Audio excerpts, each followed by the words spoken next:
Civil సెటిల్మెంట్లలో పోలీసులు జోక్యం చేసుకుంటున్నారా? మిమ్మల్ని స్టేషన్కి పిలిచి బెదిరిస్తున్నారా? భూమి గొడవలు, డబ్బు లావాదేవీలు లేదా ఆస్తి తగాదాలు ఉన్నప్పుడు పోలీసులు అందులో తలదూర్చడానికి వీల్లేదు.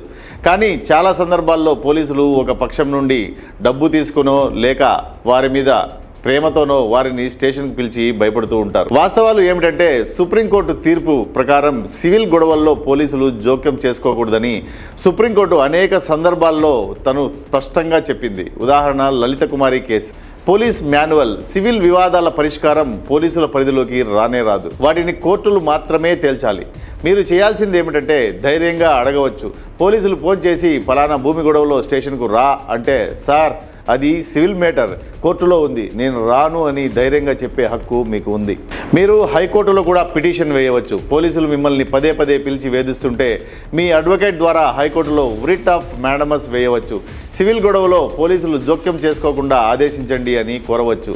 అలా చేస్తే ఆ పోలీసు అధికారిపై కోర్టు సీరియస్ అవుతుంది కూడా. పై అధికారులకు ఫిర్యాదు కూడా చేయవచ్చు. మీ ప్రాంతపు డీసీపీ లేదా ఎస్పీకి రాతపూర్వకంగా ఫిర్యాదు చేయండి. ఫలానా అధికారి సివిల్ విషయంలో జోక్యం చేసుకుని నన్ను బెదిరిస్తున్నాడు అని చెప్పండి. వాయిస్ రికార్డింగ్ పోలీసులు సెటిల్మెంట్ కోసం మిమ్మల్ని బెదిరిస్తున్నప్పుడు లేదా డబ్బులు డిమాండ్ చేసినప్పుడు ఖచ్చితంగా రికార్డ్ చేయండి.